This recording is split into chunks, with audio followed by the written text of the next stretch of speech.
ඉතින් කොහොමද සතියකට පස්සේ තමයි අපි මේ ආයි හම්බ වෙන්නේ. එතකොට මම ඇත්තටම අද වීඩියෝ එකක් කරන්න නෙමෙයි හිටියේ.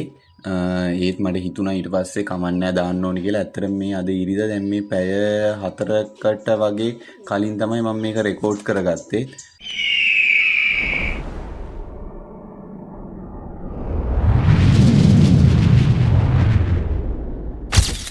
එතකොට වීඩියෝ ටික එතකොට මම ඇත්තටම අද දාන්න නෙමෙයි හිටියේ. ඒ වුණාට මට හිතුණා අන්තිම මොහොතේ මොකක් හරි කරන්න ඕනේ කියලා. මේ ඇයි මම දාන්න හිටියේ නැති හේතුව තමයි මේ දවස්වල හොඳටම වහිනවා. ඔයාලා දන්නේ නැති ඔයාලා කූඩු වලටවත් යන්න හිතෙන්නේ නැහැ ළඟට. ඒ තරමට වහිනවා යන්න බෑ ඇත්තටම. කූඩුවක් ළඟටවත්.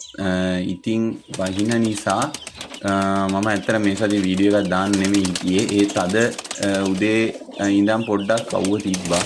ඒක හින්දා මං හිතුවා අද වීඩියෝ එකක් දාන්න ඕනි කියලා.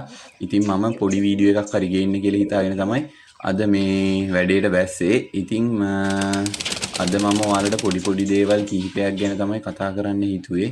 එතකොට මගේ ඔළුවේ තියෙනවා giveaway එකක් තියන්න. giveaway එකේදී මම හිතාගෙන ඉන්නේ කාවාරි තෝරලා එතකොට එයාට මගේ කූඩුවේ ඉන්න පරයි පැටවු දෙන්න. ඒ වගේ දෙයක් කරන්නේ ඔළුවේ තියෙනවා. ඒක ගැන මම මේ වීඩියෝ එකේ අන්තිමටම කියන්න. එතකොට අනිත් දේවල් ටික තමයි දැන් මේ දවස්වල මගෙන් කට්ටිය ගොඩක් WhatsApp වලින් මැසේජ් දාලා අහන දෙයක් තමයි ඇස් ලෙඩ, එතකොට ගොදුර ලෙඩ, ඔය වගේ එක ලෙඩ වැඩි කියලා මේ දවස්වල එක බෙහෙත් වර්ග අහනවා. ඉතින් ඇත්තටම මට කියන්න තියෙන්නේ මේ බෙහෙත් වර්ග අහන කට්ටිය ගැන තමයි මට මේ කතා කරන්න අද හිතුවේ ගොඩක්ම. ඉතින් මෙහිමයි මේ දවස්වල වැස්සනේ ඇත්තටම කූඩුවල් වල ලෙඩ මේ කාලෙට ගොඩක් පරයින්ට හැදෙනවා. ඉතින් මේ ලෙඩ වලින් අපි කොහොමද බේරෙන්නේ කියලා මම කියන්නම්. සාමාන්‍යයෙන් කූඩුවක ලෙඩ එන්න කලින් බේරෙන එක තමයි හොඳම දේ. මොකද ලෙඩක් ආවට පස්සේ ගොඩක් අමාරුයි කූඩුවකින් ඒ දේයින් බේරෙන්න. ඉතින් මම කියන්නම් ඔයාලා මේ දවස්වල වැස්සනින්ද හොඳට කූඩුව වහලා තියාගන්න. දැන් මම ඔයාලට පෙන්නන්නම් මෙන්න මේ තියෙන මගේ කූඩුවේ බලන්න උඩ ෆ්ලෙක්ස් රෙදි දෙකකින් වහලා තියෙනවා. ෆ්ලෙක්ස් රෙදි දාන්න ඕනේ නැහැ. ඔයාලා ඉටි කොලයක් දාලා හරි වහගන්න වැහෙන්න සම්පූර්ණයෙන්ම මේ විදියට කූඩුවේ වටපිටාව තෙමෙන්නේ නැති වෙන්න. එතකොට මේ දෙපැත්තත් සම්පූර්ණයෙන්ම සීල් වෙන්න මම වහලා තියෙන්නේ මේ දවස්වල. අනිවාර්යයෙන්ම කූඩු හොඳට වැහෙන්න ඕනේ. මොකද පින්න ගහනවා. කූඩුවල දැල් තියෙන තැන් ඔක්කොම සම්පූර්ණයෙන් වහන්න. එතකොට ඔයාලට තව පේනවා ඇති මම අර උඩ කූඩුවේ ඉස්සරහා පැත්තේ දැලට උඩින් අර මේ දැන් ඔය ඔතලා තියෙන්නේ මේ ඒකෙත් ඉටි කොලයකින් අර මම ওই ගැට ගහලා මේ තියෙන්නේ. එතකොට ඒක පල්ලෙහාට දැම්මම ওই කූඩුව සම්පූර්ණයෙන්ම වැහෙනවා හතර පැත්තම. ඒ වගේම උඩ ඔක්කොම කිසිම කූඩුව ඇතුලේ තෙමෙන්නේ නැහැ. අනිවාර්යයෙන්ම කූඩුව ඇතුලේ තෙමෙන්නේ නැති වෙන්න ඔයාලා වග බලා ගන්න ඕනේ. මොකද කූඩුව ඇතුලේ තෙමුණා කියන්නේ පරයින්ට හීට් එක නැති වෙනවා. එතකොට එයාලා ඉක්මනට ලෙඩ වෙන්න බලනවා. මොකද මේ ඇතුලේ එයාලගේ මේ ඒ කියන්නේ බෙටි අනම්මනම් තියෙනවනේ ඒවත් ඔක්කොම තෙත් වුණාට පස්සේ විස බීජ වැඩ කරනවා වැඩි වතුරට. එතකොට ඒකින්ද ඒක ඉක්මනට එයාලට විස බීජ මේ යනවා මේ එයාලට ලෙඩ රෝග හැදෙනවා ඉක්මනට. එතකොට ඒකින්ද තමයි ඒ වගේ කරගන්න. එතකොට දැන් මට ඔයාලට කියන්න ඕනේ දැන් මගේ කුඩුවේ මේ පාර වැස්සට වෙන කිසිම සතෙක් ලෙඩ වුන්නේ නැහැ. මෙන්න මේ පැටියෙක් හිටියා පොඩි පැටවු ජෝඩුවක. ඒ පැටවු ජෝඩුවේ එන්න මේ එක පැටියෙක්ට ආව ඇස් ලෙඩක්. එතකොට ඔයාලා බලන්න ඕනේ මෙන්න මේ දැන් මෙයාට දැන් නම් හොඳයි. තව දවස් දෙකක් විතර බෙහෙත් දීලා වෙන් කරලා තිබ්බම හරි. ඔයාලා දැනගන්න ඕනේ ඉස්සල්ලාම ඇස් ලෙඩක් වගේ දෙයක් මේ කූඩුවට ආපු ගමන්ම ඔයාලා ඉස්සල්ලාම කරන්න ඕනේ මුකුත් නෙමෙයි. පරයි පැටියව ඒ කියන්නේ පරයියෙක් වගේ ලෙඩ තියෙන පරයියව වෙන් කරන්න. අනිවාර්යයෙන්ම කූඩුවෙන් වෙන් කරන්න. ඇස් ලෙඩ කියන එක බෝ වෙන එකක්. එතකොට එයාව වෙන් කරන්න. එයාව ඔයා කූඩුවේ තියාගෙන අනිත් සතුන් ඔක්කොම එකට කෑම එතකොට වතුර එක එහෙම තිබ්බම මෙයාගේ කෙල ඒවා වතුර එකත් එක්ක ගිහිල්ලා අනිත් කට්ටියටත් හැදෙනවා. එතකොට මෙයාගේ මේ ජරාව එහෙම මෙයා අනිත් කට්ටියට පෑගුණාම ඒ වලිනුත් ලෙඩේ බෝ වෙනවා. ඒකින්ද ඔයාලා ඉස්සල්ලාම කරන්න ඕනේ දේ තමයි එහෙම ලෙඩක් තිබ්බම සතාව ඉක්මනට වෙන් කරගන්න. ඒ සතාව වෙනම පොඩි කූඩුවකට දාගන්න ඇස් ලෙඩක් වගේ ආපු ගම.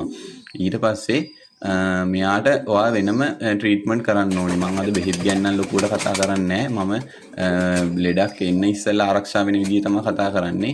දැන් මගේ කූඩුවට මේ ඇස් ලෙඩක් ආවෙත් ලොකු කාලෙකින් මෙන්න මේ පැටියට තමයි ඒක ආවේ. දැන් මෙයාට හොඳ ගොඩක් දුරට හොඳයි. දැන් මේ තව චූට්ටක් වගේ තියෙන්නේ. ඒක කොහොමද තව දවස් දෙකක් විතර යද්දී ඒකත් හොඳ වෙනවා. එතකොට ඒ වගේ ඔයාලා මේ අනිවාර්යයෙන්ම කරන්න. එතකොට ඔයාලට පුළුවන් නම් හොඳයි ඇතුළට ලයිට් එකක් දාගන්න පුළුවන් නම් කූඩුව ඇතුළට රෑට අර 100 බල්බ් කියලා අර තියෙන අර කහපාට බල්බ් එක වොට් 100 අන්න ඒ වගේ බල්බ් එකක් දාලා තිබ්බොත් රෑට හීට් එක පරයින්ට හොඳට මේ සීතලක් නැතුව ඉන්න පුළුවන්. එතකොට ලෙඩ රෝග හැදෙනවා අඩුයි. එතකොට අනිත් දේ තමයි කියන්න ඕනේ මම සාමාන්‍යයෙන් පරයින්ට ට්‍රීට්මන්ට් කරනවා ගොඩාක්ම අඩුයි. මොකද මේ ලෙඩේ හැදෙනවා අඩුයි. මොකද මම මේ කූඩුව තියාගන්නේ මේ සාමාන්‍ය සත්තු අර මගේ වෙනම මේ මං ඔයාලා කලින් වීඩියෝ වලත් කියලා ඇති මම පිට සත්තු එහෙම ගෙනල්ලා කූඩුව ඇතුළට දාන්නේ නැහැ. එතකොට පරයි බස්සන වැඩේ කරන්නේ නැහැ. ඒ බස්සන බෑලා හිටියත් සතෙක් එහෙම කූඩුවට දාගන්නේ අන්න ඒ වගේ දේවල් හින්දා මේ මගේ සාමාන්‍යයෙන් කූඩුවට ලෙඩ එනවා අඩුයි. ඔයාලා විශ්වාස කරනවද දන්නේ නැහැ. මම සාමාන්‍යයෙන් අවුරුදු 5ක් වගේ ඇතුළත මගේ කූඩුවේ කිසිම සතෙක්ට බෙල්ල ලෙඩ ඇදිලා නැහැ.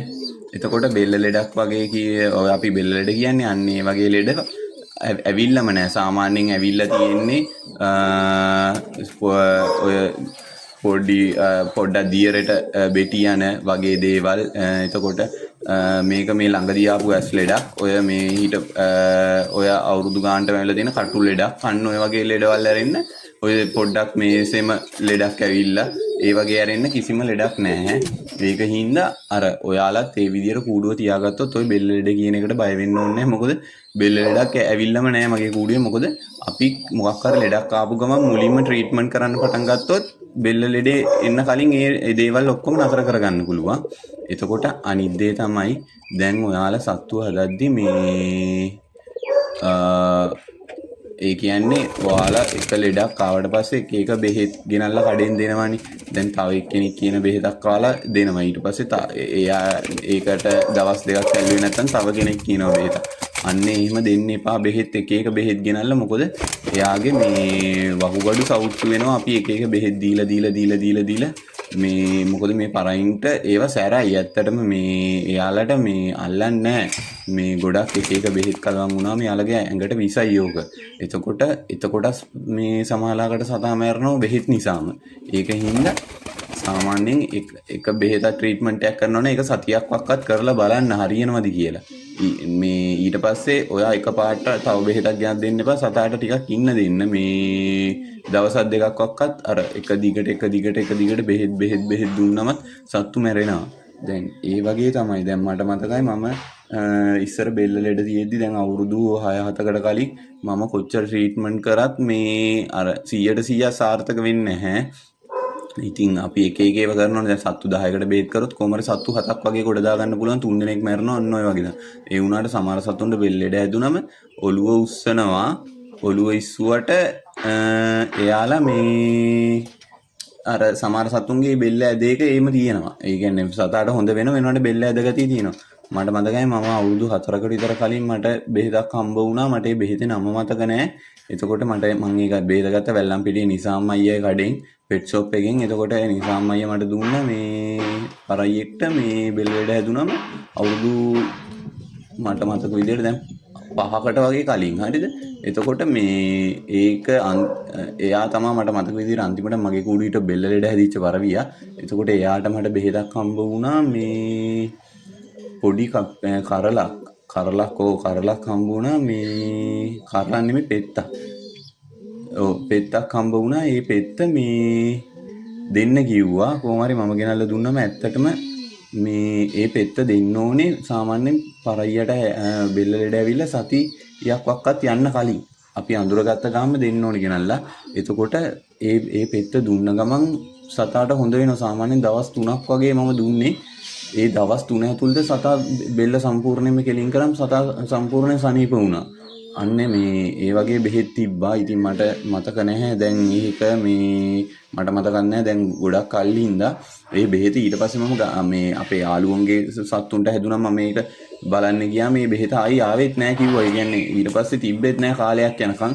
ඊට පස්සේ මම කියන්නේ අන්නේ ඒක තමයි මට හම්බ වෙච්ච හොඳම බෙහෙත ඕක මේ බෙල්ල ලෙඩ වලට. ඉතින් මං කියන්නේ මේ වගේ බෙල්ල ලෙඩ කූඩුවට එන්න කලින්ම මේ කූඩුව මේ අවවාල ආරක්ෂා කරගත්තොත් ඕක ගැන කිසිම බය වෙන්න දෙයක් නැහැ. දැන් මේ මම ඉන්නවා වගේ අවුරුදු 4ක් වගේ වෙනවා කිසිම ලෙඩක් නැතුව මේ බෙල්ල ලෙඩක් නැතුව කූඩුව හොඳට තියාගන්න පුළුවන්. ඉතින් අර හොඳට ඉතින් සත්තු ගැන බලන්න ඕනේ කැපවීමෙන්. ඉතින් එතකොට අපිට අඳුර ගන්න පුළුවන්. ඉතින් ඔයාලත් ඒ විදිහට කරන්න. තව මේ මම ඔයාලට කිව්වා giveaway එකක් තියන්න ඉන්නවා. මම ඒකට කියන්න ඕනේ ඔයාලා මගේ Facebook එක මගේ Facebook page එකක් තියෙනවා Ceylon Pet Show කියලා. අන්න ඒක follow කරලා like එකක් දාලා තියාගන්න. මම ඒකේ තමයි updates දෙන්න ඉන්නේ. එතකොට මේකේ මොකද්ද වෙන්නේ කියලා ඔයාලා ටච් එකේ ඉන්න මගේ Facebook එකේ මගේ Facebook එකට ඔයාලා follow කරලා තියාගන්න. එතකොට ඒකේ තමයි මම මේ ගැන ඔක්කොම විස්තර දාන්න හිතාගෙන ඉන්නේ giveaway එක ගැන. එහෙනම් බලන කට්ටිය ඒකට සෙට් වෙන්න අනිවාර්යෙන් මම පරයිපටව දෙනවා. ඒකේ මට තව මේ පොඩි කාලයක් ඇතුළත තමයි ඕක මම කරන්න ඉන්නේ. ඒකින්ද අනිවාර්යෙන්ම Facebook page එක follow කරලා තියාගන්න. ඉතින් තව දෙයක් කියන්න ඕනේ මට කියන්න අමතක වුණා මේ ඔය මේ ඇස් ලෙඩේම එද්දී ඔයාලා මේ අනිවාර්යෙන්ම ඒ කියන්නේ ඇස් ලෙඩ පායන කාලට එනවා එකක් ඒ වගේම මේ පරයන්ගේ සෙම වැඩි වුණාම එනවා. හරිද? වැස්ස කාලට එකක් එනවා. ගොඩාම පෑවිල්ලටත් එකක් එනවා. එතකොට තව එකක් එනවා ඇස් වලට විස බීජ දූවිලි වගේ ගියාම.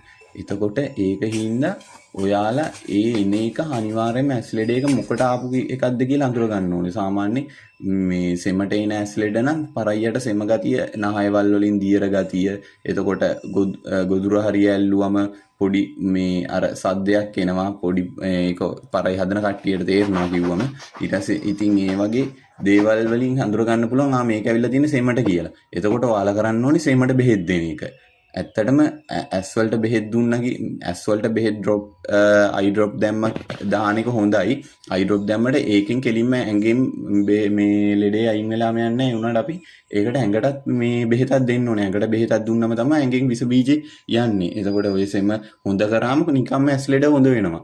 අන්න ඒ වගේ තමයි දැන් ඌෂ්ණ කාලට එනවා. ඒ කියන්නේ වස්ස නැතුව අර එක දිගට අවුව තිබ්බේ. ඒ වගේ කාලයකට එනවා ඇස් ලෙඩ. ඒක ඇවිල්ලා පරයයන්ගේ ඇඟේ තියෙන ඌෂ්ණයට එන්නේ. එතකොට ඒ ඌෂ්ණයට බෙහෙත් කරනවා නම් පරයයන්ට හැමතිස්සෙම නාන්න තියන්න ඕනේ. ඒ ලෙඩේ එතකොට ඒ උෂ්ණ කාලට පරයට මේ ඇස් ලෙඩේ ආපු ගමන් ඔයාලා පරයයව මේ අවුව තියෙන වෙලාවට තෙම දාන්න නාවලා එයාලා නාන්න නැත්නම් ඔයාලා හරි එයාලව ටැප් එකකට අල්ලලා හරි ඔය හොඳට තෙමලා කරලා පරයයව වේලෙන්න තියන්න. අන්න ඒ වගේ දවසකට දවසකට සැරයක් වක්වත් ඒ වගේ ඔයාලා වේලෙන්න තියන්න. මේ නැත්තම් කැමති නැහැ හැමදාම වුණත් කමන්නේ. ඒ වගේ ලෙඩක් ආවට පස්සේ මේ කරන්න නැත්තම් මේ පරයන්ට ලෙඩක් නැත්තම් ඔයා නෝමලි දවසකට පාරක් වගේ මේ නාන්න තියන්නේ කාලෙට. එතකොට ඒ ඇස් ලෙඩ ඉන්නේ නැහැ.